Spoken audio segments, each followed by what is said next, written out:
I beg your pardon. You resemble that last remark. So, thank you all for coming to the introduction to Hafez. The flyer says, have you met?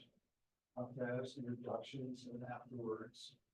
Meaning this is an introduction, it's not a thesis, it's not a dissertation level talk, it's just a friendly talk by myself, who's had the honor to been translating one of the great figures of all time, which was something I never would have dreamt doing myself, but it was offered to me.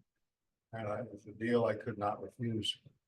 To warm up, get you kind of in the mood. Have you heard of Mullah Nasruddin? You know what a mullah is? A mullah is a sheikh, a religious leader, wears a turban, robes. Mullah Nasruddin was walking down the street one day. And somebody saw and said, Mullah Nasruddin. He said, yes. And they said, I hear your family's just had a baby. He said, yes, that's right. And the stranger said, oh, that's wonderful. Is it a boy or a girl? And Mullah said, yes. How did you know? So that evening, somebody was walking down the street at night in the dark. They saw in the middle of the street in the dark a man on his hands and knees, a mullah. And they went over, they saw it was Mullah Nasruddin.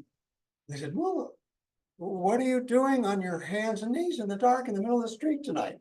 He said, oh, I was walking home and I was going to my house and I went up the steps and I got out my keys and I went to put them in the lock and I dropped them. So I'm looking for them. And they said, but Mullah, why aren't you up on your porch? Why are you down here by the street lamp? He says, the light's better. Maybe you got 1 out of 2. The method to the madness is that Hafez, who we're going to meet, is a mystic of a school, perhaps of a school, called Sufism. Have you ever heard of Sufism? Not heard of Sufism? He was so mystic that we're not even sure if he really even was just a Sufi and might have gone beyond Sufism into other things. We know he was also aware, well, of the Quran, because there you go. His name Hafez means the ability to recite, meaning to recite the Quran. He knew the Quran by heart, and he could also recite it 15 different ways. And when we say recite, it doesn't mean like he's a careful. This camera just focus right there. So should I focus the camera this way? I'm through with that. You want to take charge? Right now, I'm not using the camera. I'm just using this. Yeah, but so the other people on Zoom, they can see. Okay, thank you. We're gonna go over there then. So he not only could he memorize the Quran and could, when we say recite, you know, you've heard people chant the Quran, the call to prayer. It's a beautiful, semi-operatic form of speech, of song. He could do calligraphy, and so he worked for the court, for the king. It was a empire, and he taught the Quran, he taught calligraphy, things like that. So he had a good day job, and then he was the most beloved poet of his time and of all time. And when I say poet, it's not what we think of in terms of East and West. to kind of set you up, as it were. This is the world he lived in. The gray, let's see, here's my cursor. Yeah. This gray area here is the Ilkhanate Empire. All this was Persia, but prior it had been this big, the dark area. All this had been the Persian Empire around 500, and it gets whittled away as the Mongols are coming in and people are having turf wars. This area here is the size of Iran or Persia today. So in his day, he had inherited quite a civilization and culture. And he was in Shiraz, which in his day was like the equivalent of Athens. It was to Iran what Athens was to Greece. And in his day, it was like Florence under the de Medicis. But that's not to say that it was all just courtly life and roses and Camelot. There's a whole spectrum of society, including ne'er-do-wells. And I'll give you an example. Wine figures prominently in Hafez's poetry. And he was able to partake of wine, the finest wines in the country, because the court had wine for its inner circle, or they'd have pop-ups, a wine pop-up at some event or things like that, because they could control it and it was for their people. But other than that, it was Islamic rule, and wine is forbidden. And so if you weren't attached, you'd have to go to the outskirts of town to a house run by a Zoroastrian or a Jew who would be permitted to purvey wine. And so he went to those places. So on the one hand, he was, this is not elitist to say, oh, there was Hafez, a great man who kind of was apart from everybody. He rubbed elbows with all spectrums of people, which is probably one of the reasons why he was so beloved. And he, when I say he wrote poetry, they were really songs. When we say lyric poetry, they were lyrics, they were sung. And you can hear 12 different people online sing the same poem or lyric by him, each differently, with a kind of semi-operatic, oratorical flair for the rhythm and the rhyme and the meter, as well as the sense and the imagery. So it's a great art. It isn't just kind of poetry is kind of, you have to apologize for it another time. I want to give you a very vivid sense of, well, let me see. Let me start here. Excuse me while I set this up. Okay, so have you met Hafez? Introduction and afterwards. And here's just a fragment, just half a line, a hemistich. Between these two doors, this caravan. In the translation, we've made everything just kind of monosyllable or polysyllable and let the trill come on the last word because it's kind of onomatopoeic, where the word itself is making a caravan. Between these two doors. Well, is that Cowell 107? Is he oracular that tonight we would be in a room with that door and this door? Is that what he's referring to? Or is he referring to, an ordinary day in the life and in Persia in the 14th century of people who get in a Silk Road caravan and they're at one place and they came from another place and now they're on this caravan. Could be that interpretation, or there's others. It could be life. between these two doors. We're born, we die, and in between there's this caravan. Is that what he means? Or could we also say between these two doors are the 14th century and now? Or could we say it's between English and Persian?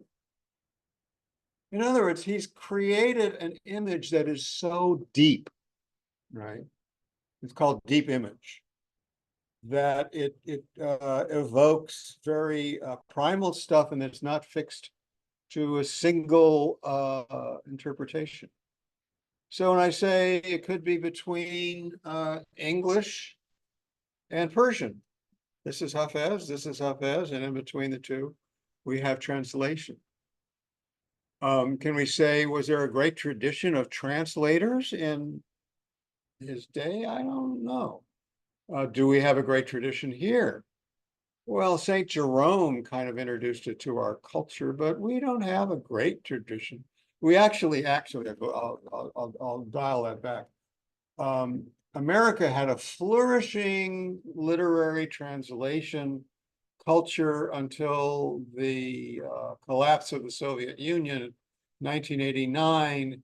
And the amount of translation in America came down to 3% because it was no longer felt that we needed to have a exchange of ideas with other cultures to win over hearts and minds.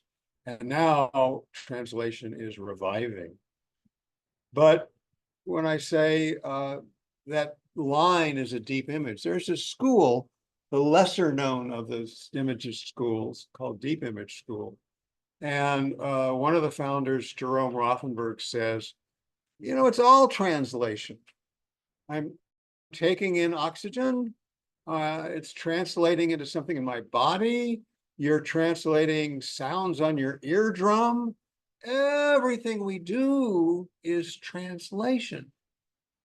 Robert Kelly, another of that era from the 60s, he said there's no original language. You're not translating from a source language to an original language to a target language. He says all languages are a second language. Right? The original language is without words. And there is language without words. As we shall see. Hafiz says the language of love remains untold in any human tongue. So let's imagine that Hafiz is with us, because if I pick up a book and I open it up and it mentions Goethe and I'm reading Goethe or Shelley or Mary Shelley or whoever, they become our contemporary. They become present in the present moment. And what they mean to us in the present moment makes them our contemporary. So imagine, you don't know who he is, but here's this guy that comes into USF and he sees all these tents. He says, what is this, a caravan? And he goes around and he kind of feels the pulse.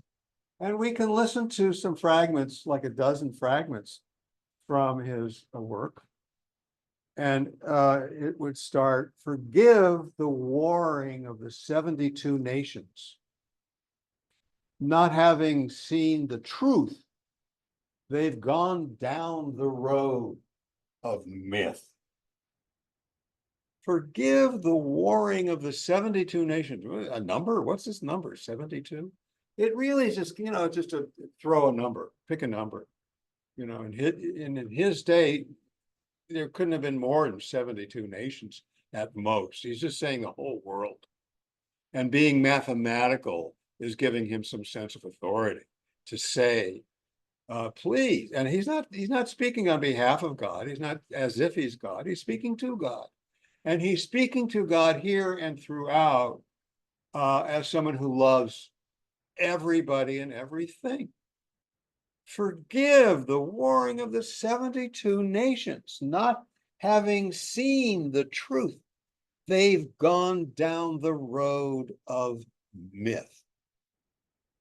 I behold hundreds of thousands of flowers, yet no bird sings. Where have all the birds all gone? And what happened to the nightingales? Once this was a city of friends in a land of kind people. What happened to the love? And where are the compassionate leaders? The city is in the dark as the eagle of oppression spreads its giant wings.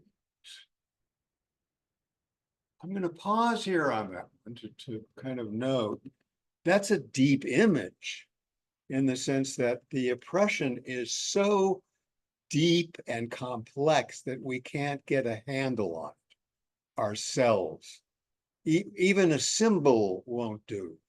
The symbol of imagine a bird so big that if it goes like this, all of San Francisco gets dark.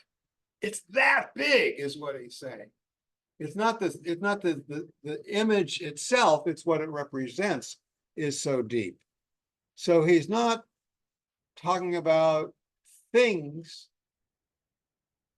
but ideas through things, which is kind of the reverse of how we generally take poetry. Anyway, the town is empty of love until one person acts beyond their self.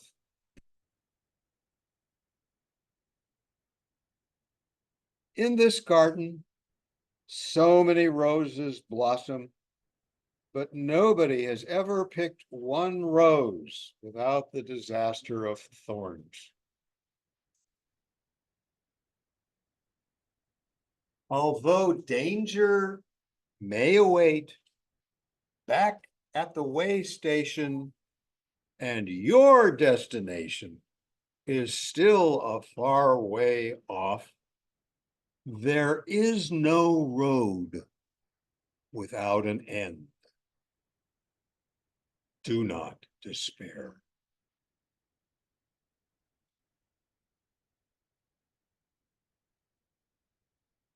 I think that would be very appropriate, not just for the People's University, but the situation of the world today and the Middle East. So how do we get a handle on this figure, Hafez? Well, to go at it, I think the simplest way is in our generation, as he's now becoming our contemporary, he's taking part in a phenomenon where foreign classics of world literature need retranslation for new eras. There's a new translation of the Iliad by Emily Wilson, which is beautiful, lean, vivid, best one yet. Or at least it's for our time. And so in 1919, have you heard of Ezra Pound? It says here, T.S. Eliot and Archibald MacLeish said he was the poet of the time, and he probably was in a way. He had a book of essays called Make It New, 1919, published by Yale. The British edition, this is interesting, I think, gives the origin of Make It New. Here's the word for new.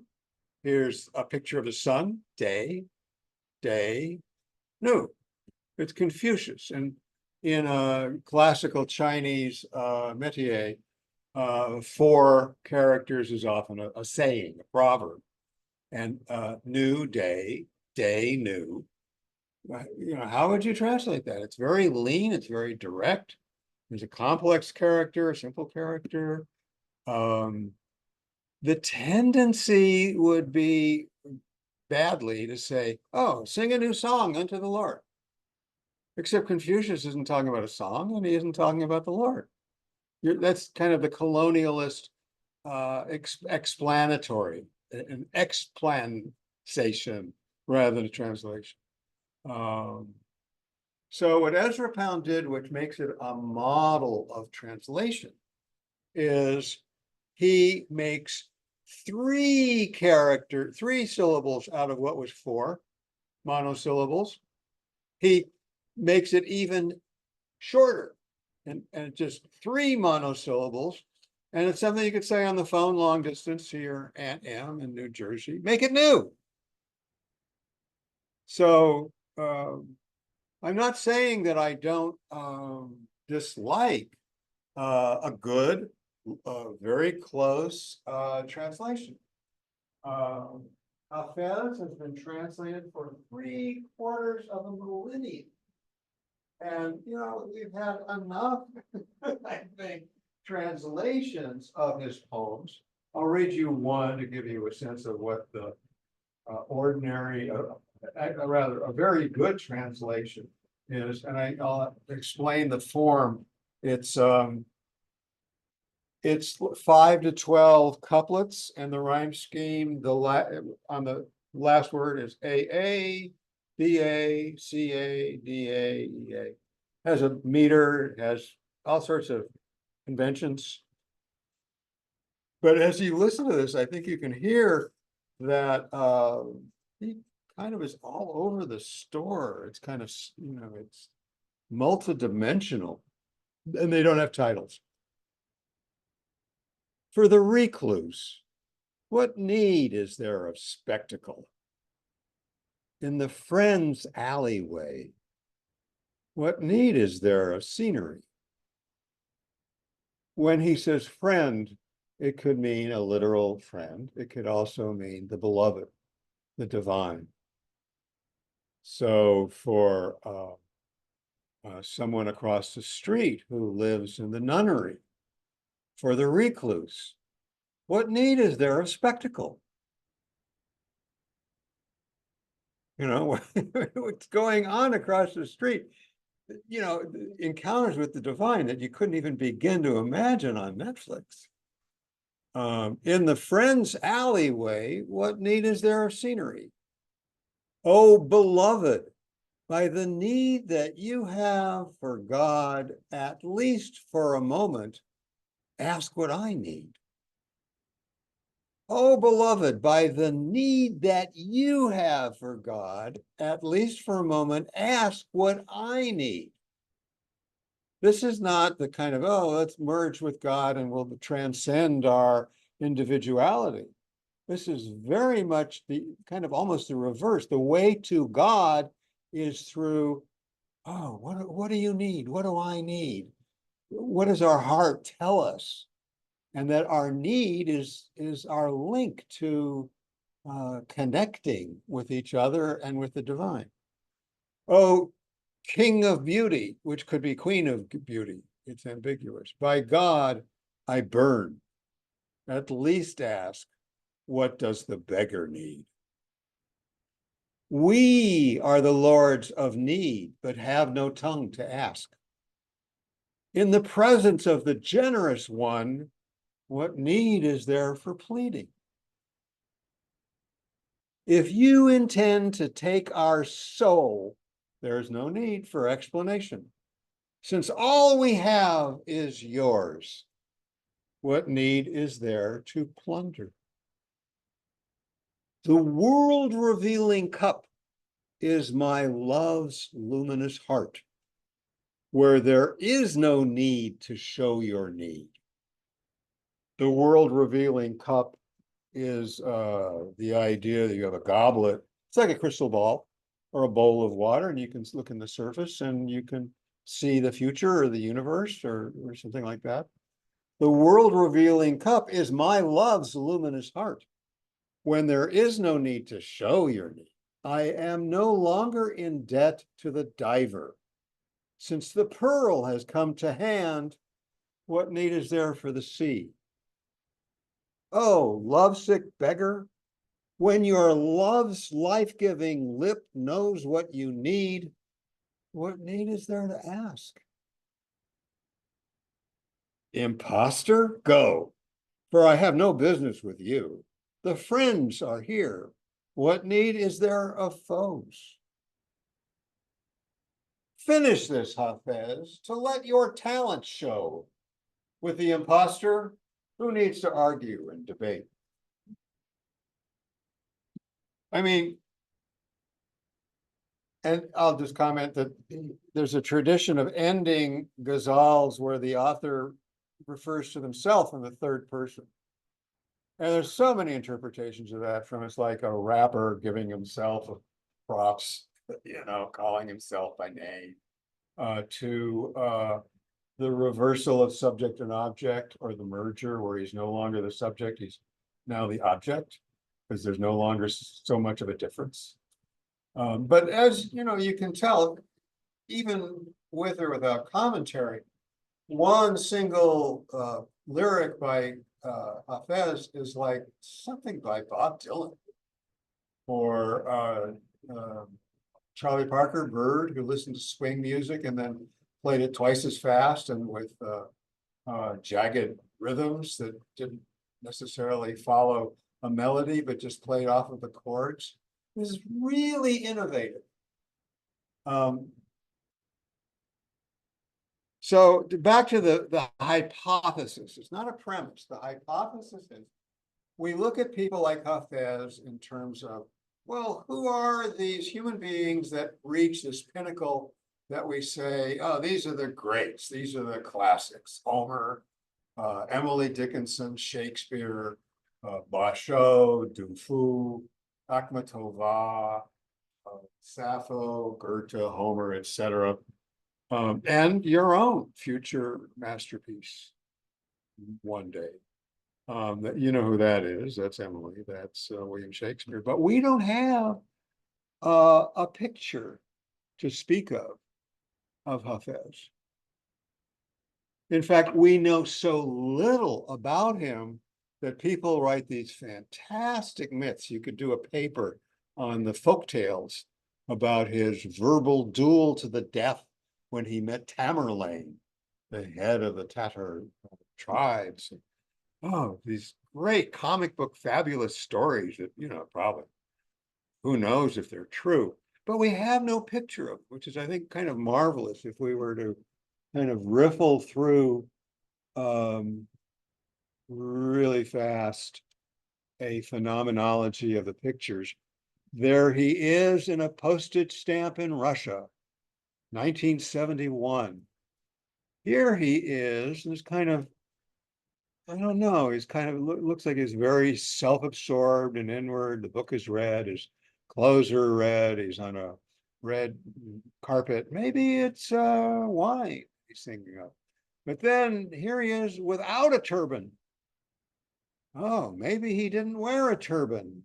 Maybe he was like this comic book hero guy, like a Marvel comic book hero, right? And if that would be the case, well then, oh, you could paint him in all sorts of three-dimensional Marvel comic book situations from his poetry, which are kind of multi-dimensional, like his poems are.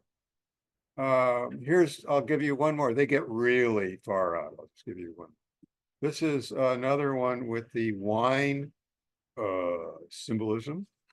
And there's the beloved, the divine. He's in a boat with a mortal divine and the immortal divine. So you see this translation, if you will. Here he's being looked down upon by all the pious men in turbans with their books. They're very pale. Her hair becomes waves. There's a whole thing about hair, going on in the Middle East.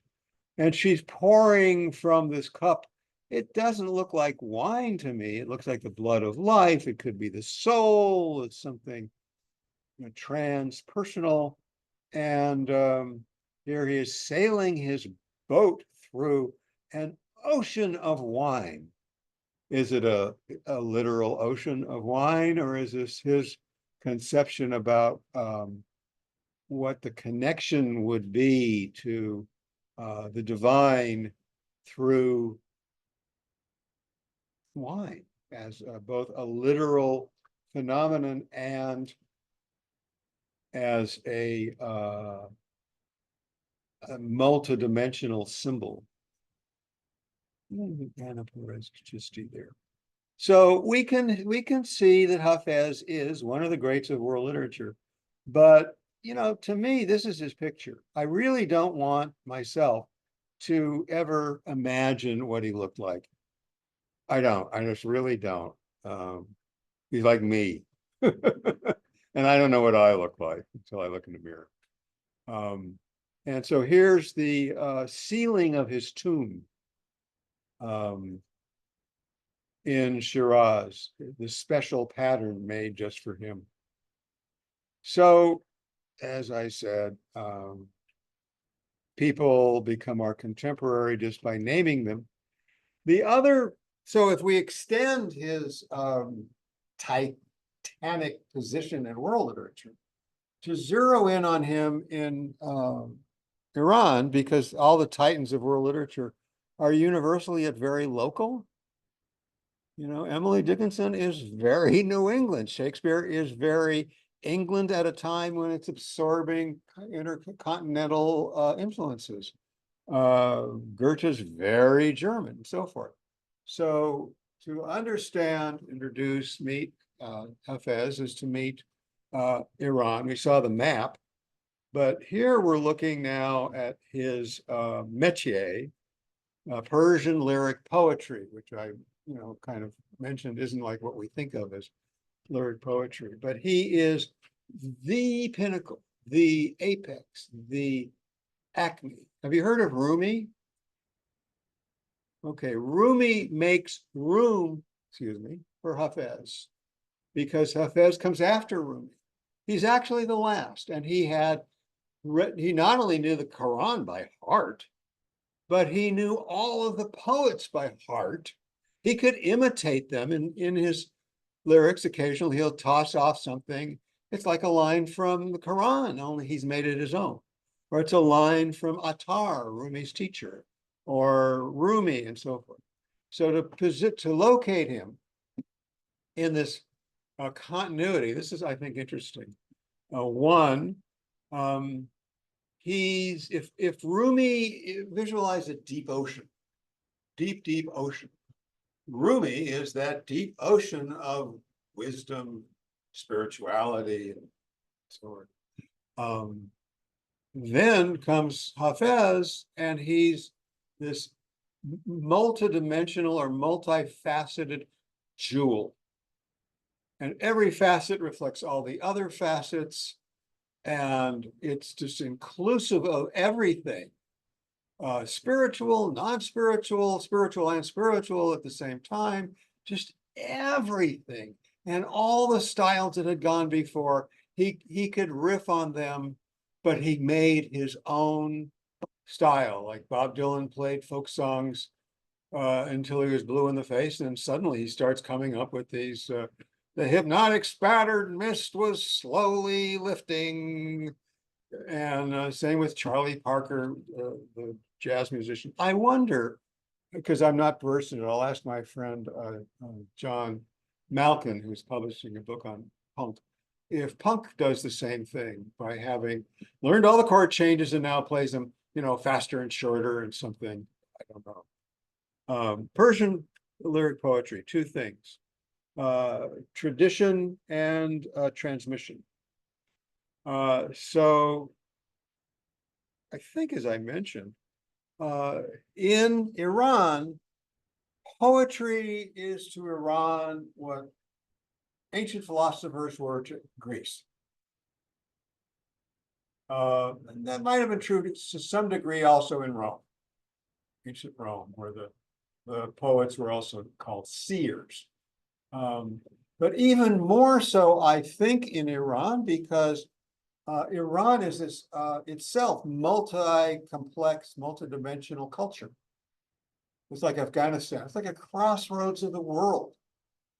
I mean, it's very distinct in its culture, which yet is this fusion of so many different other countries and cultures and peoples. So this aspect of Persian lyric poetry is that when Westerners first learn about Sufism, they learn about it through poetry. They don't have to study with a sheikh, and they don't have to study one of the Sufi tracts, which are real, they're like Tibetan Buddhism, really complex. You just read, read Rumi or Hattar or the Persian poets. So what is one in Persia to us is dual. So when we look at the thing that's one to them, we catch one side of it first. And that becomes like our gateway into the deeper stuff. That's the door we came. So to give you, like I did a close reading of just a half a line. Here's a close reading of, I think this one is 2 lines. Were I to see your face in my goblet of wine, my turban would burst into space like a bubble. What's going on here initially is this idea you have the world seeing cup. It's like the crystal ball. It's or scrying, which is a tradition where you view in a bowl of water. This is in a glass of wine. But when I look into a mirror or a crystal ball or something like that, I usually see my own face. I don't see your face. So that already is like this great leap where I and other are becoming one.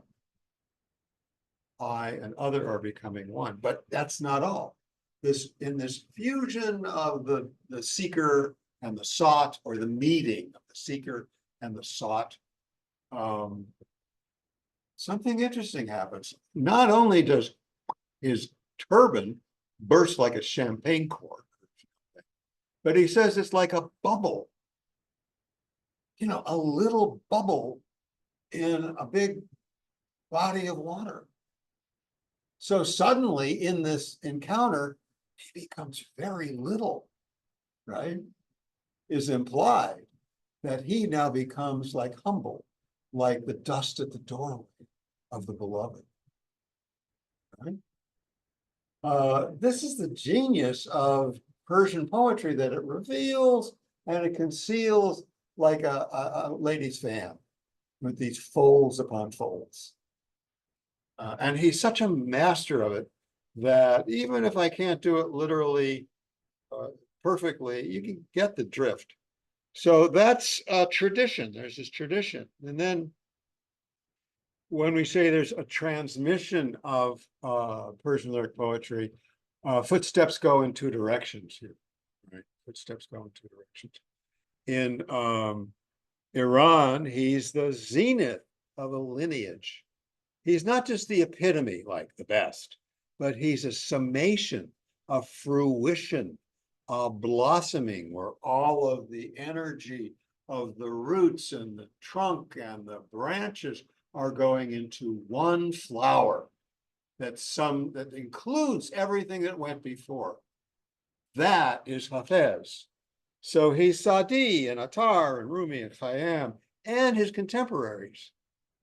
This was an era where people are just, poetry on the street was commonplace. If you didn't write it, other people knew your poems, and other people would quote your poems. And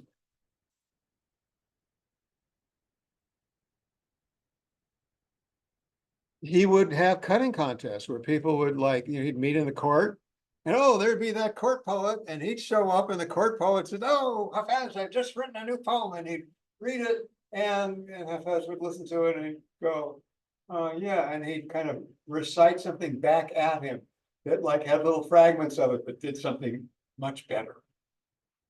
Hafez only wrote a third as preserved, only a third as much as all the other poets, meaning that he honed, he crafted, he revised, revisioned.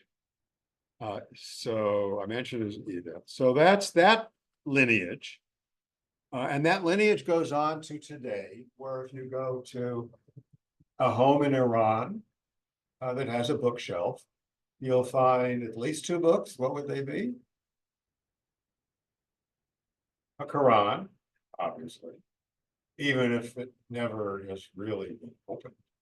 And the copy of the collection of lyrics, Divan, of Hafez, it's dog-eared because everybody's memorized it. They use it as an oracle, you know, like they're I Ching. They play games like on New Year's when you get together and one person will start with a line of Hafez, and then the next person has to begin a line with a word of the line ending from the one that started. And not just anyone, one that would make, you know, a good follow-up to that one. And, you know, they're just so deeply into Iranian culture that it continues today. And but then footsteps go in two directions. Hafez, more than any other foreign author I can think of, is sort of a jumping off point for world literature. Goethe, for example, even though he didn't know Persian, he read translations in German, and Goethe coined the word world literature, reading Hafez. He wrote a whole book of poems in honor of Hafez, and he wrote a second book. And this is an interesting academic approach to consider in your own work of historiography of Persian poets. And today it's called Notes and Essays. And now both his Goethe's East-West Divan and his Notes and Essays on Persian Poets are both available. And then from there, you get Nietzsche being influenced very much by Hafez. And we merrily go over to the United States.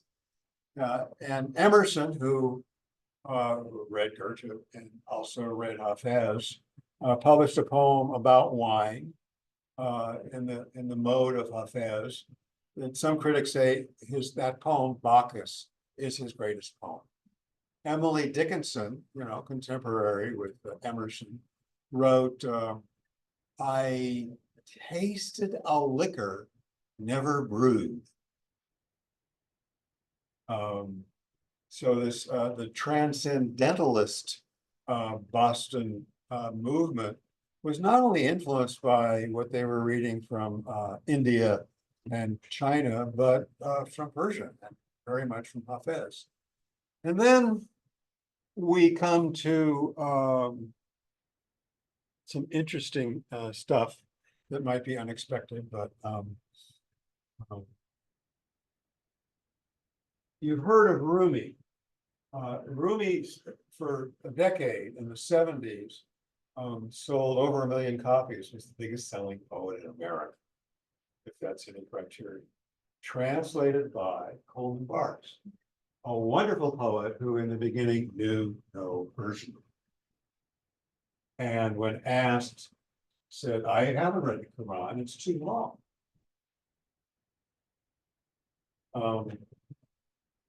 Since this talk is sponsored by the Department of Theology and Religious Studies, I think we will bring out this question of Islamophobia. And it's also is called anti-Mohammedanism. And it falls also under the umbrella of Orientalism, which if you haven't read Edward Said's book of that name, you have a great treat in store. And where Edward Said breaks down all the different fingers that go into making Orientalism. He doesn't, and he includes philology, the people who write the dictionaries in the West, but he doesn't get into translation, which one could do. Those of you who are in the department have, I hope, the advantage of reading Persian or Arabic. So you can, when you quote or research something, you can go to the source at fonts. So the person who popularized Hafez, another million-selling series, he not only did not know Persian, you're sitting down. He published his own poems. You get a book called The Gift, Hafez, renderings by Daniel Levinsky. He doesn't say, he won't say translations. But on the other hand, everybody thinks it's Hafez. The jacket cover, everything else does everything to make you think these books, which everybody has read, are Hafez, when they have no Persian originals, right? When asked, he said, "Oh, I've had a divine vision, and he's a spiritual person. He follows Meher Baba, who is believed to be an incarnation of God, and so forth and so on." But he never, expresses the least regret or shame about what's more than a transgressive literary crime. It's an act of cultural erasure. And those of you in the department, I don't need to explain cultural erasure, and actually many students on campus, I don't have to explain. But Hafez has very much had that legacy in English. So I'd like to kind of wind up going back to the source, having read a dozen, and give you a sense of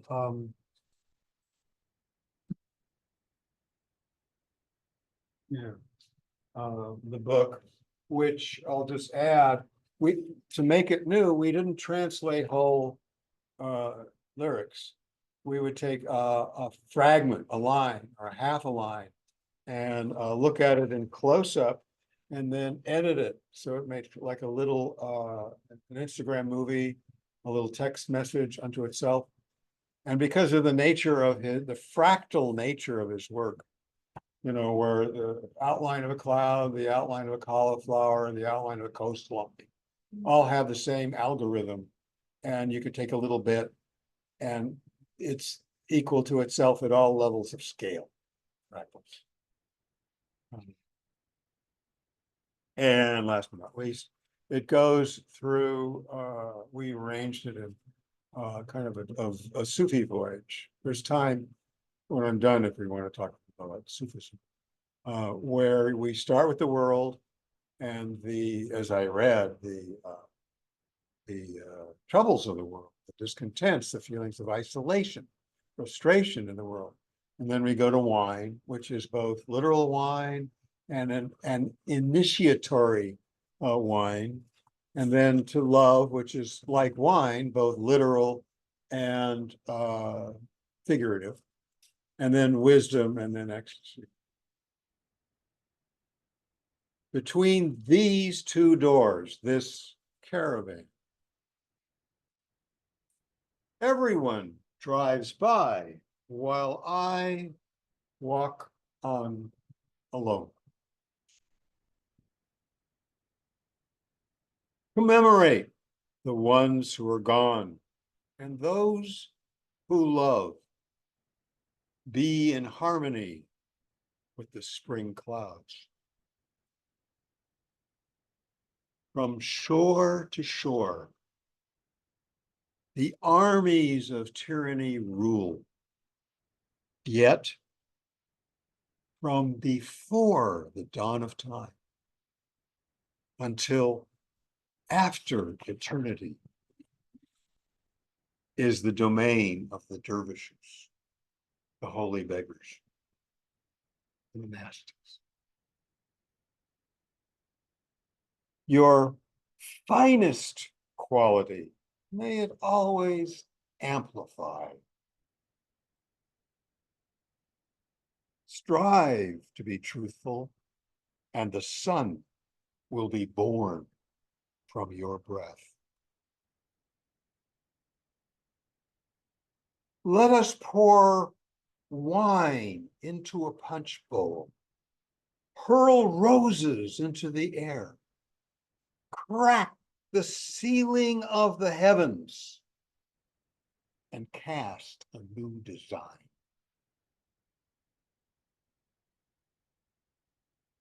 After the typhoon blew through the garden, strange, the memory of roses and the scent of jasmine.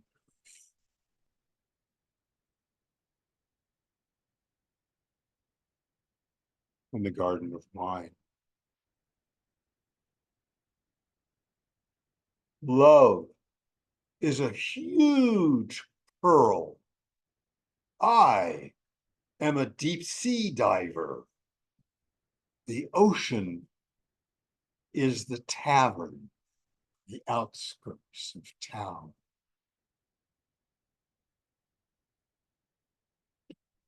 May you only kiss the lips of your dearest and the lips of the chalice.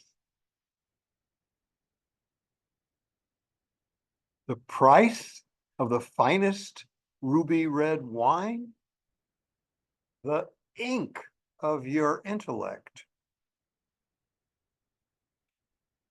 Don't ask a bat to describe the sun. Dear Hafiz, last night I saw the angels knocking at the tavern door.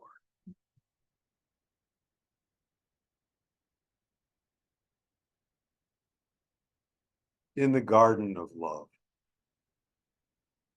Such a sea is the sea of love. It has no shore. Along the path of love, there is no step nearer nor further away. The tears and laughter of lovers come from otherwhere.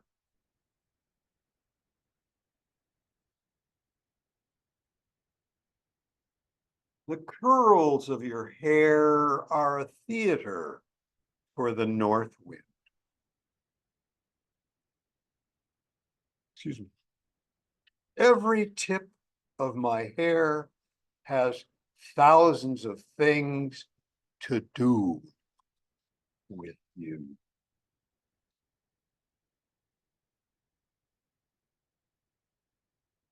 Let's see, whether it's to the mosque or to a cabaret I go, my aim is always the same.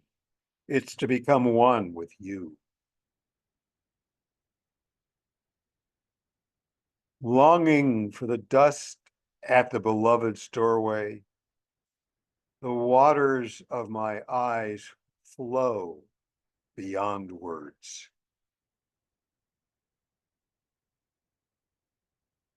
I've become the night watchman of the heart's shrine. Tonight, all night long.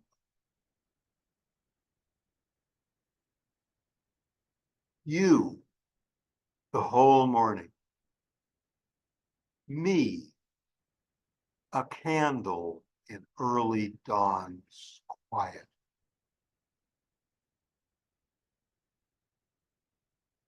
After this, my heart will beam to the ends of the horizon.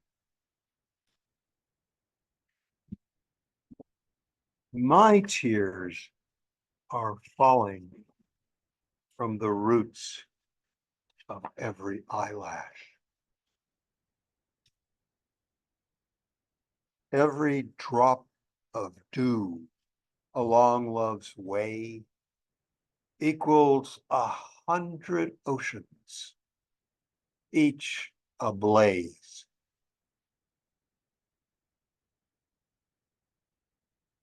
In the circle of fate, we are the dot where the compass meets the paper.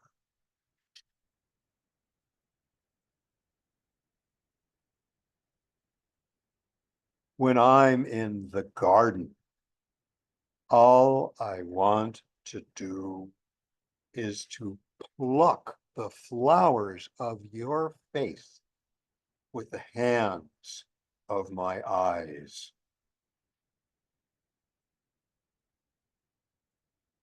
Will you be faithful purely out of generosity?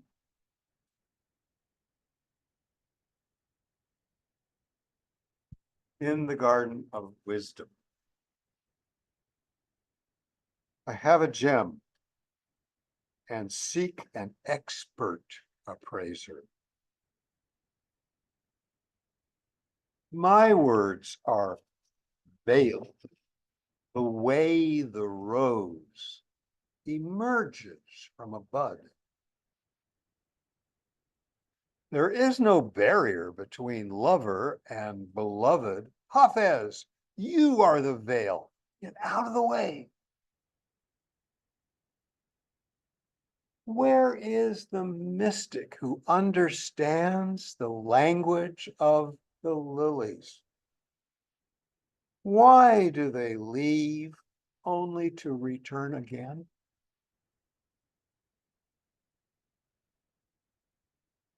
I asked the sage, when did the all-wise make you a seer? Same day, he said, as the great azure dome was made.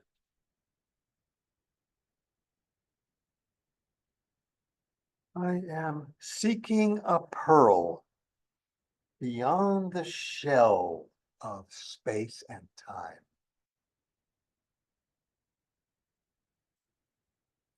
I am asking all the lost ones along the shore.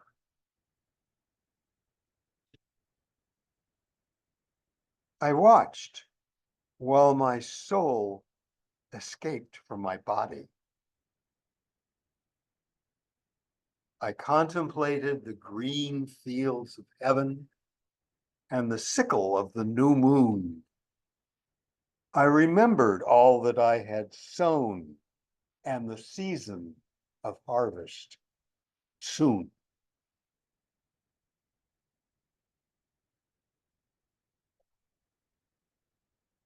Don't take this moment of friendship for granted.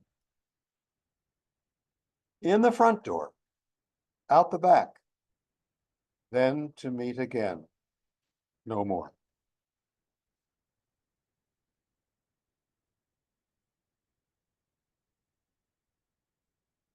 The Garden of Ecstasy.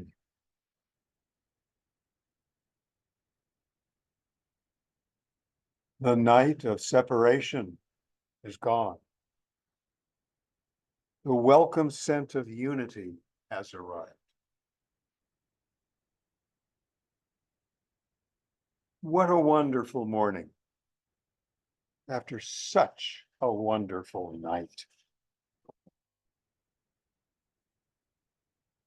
No surprise if in seventh heaven, lyrics composed by Hafiz and sung by Venus entice Jesus to dance.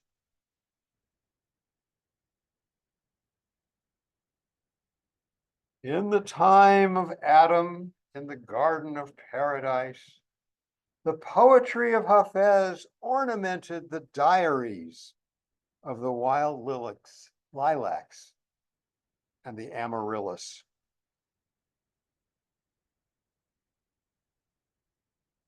In this garden, white-haired, Hafez prays to God. Let me sit again by a stream with a lovely tall cypress by my side. Make my coffin of cypress.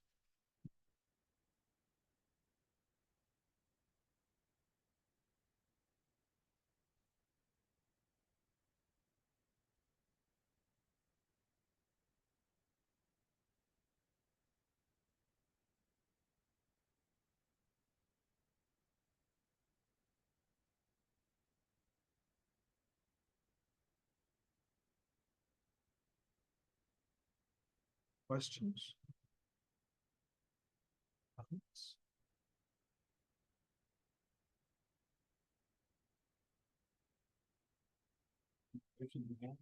Patrick?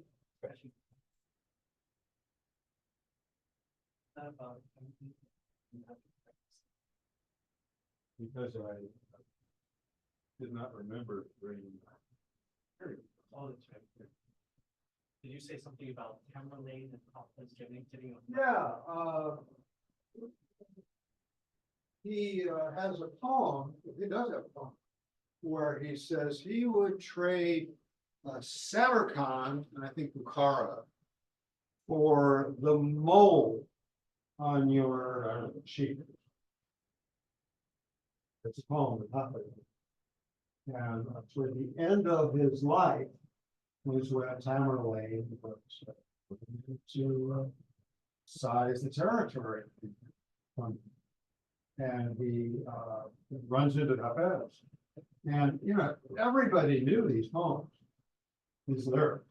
That's a whole other topic. But he says, Hafiz, I'm going to put you to death because I gave up whole armies to take Samarkand and Bukhara, and you write some poem about it, you give up a pimple on some girl's neck. And Hafiz had a good comeback.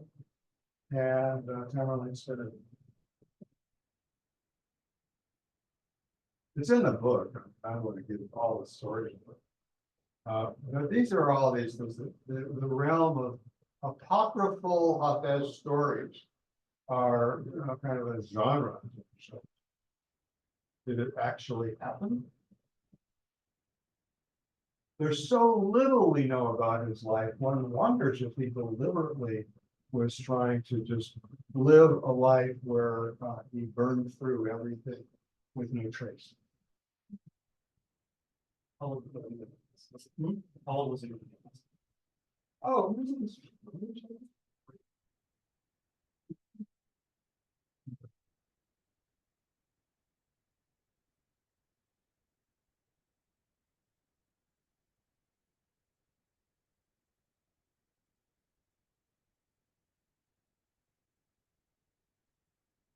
very much.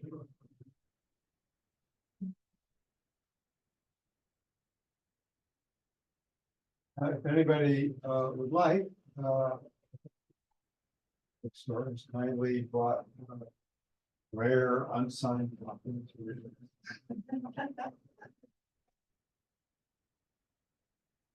See, I think I should turn this off before it goes on to our. How do I do this? I'm surprised Kira's not here. She said she was going to come. Who? Kira, and she said she'd bring some friends. Huh. So is this all your setup or no? This is ITS? I'm gonna turn this off.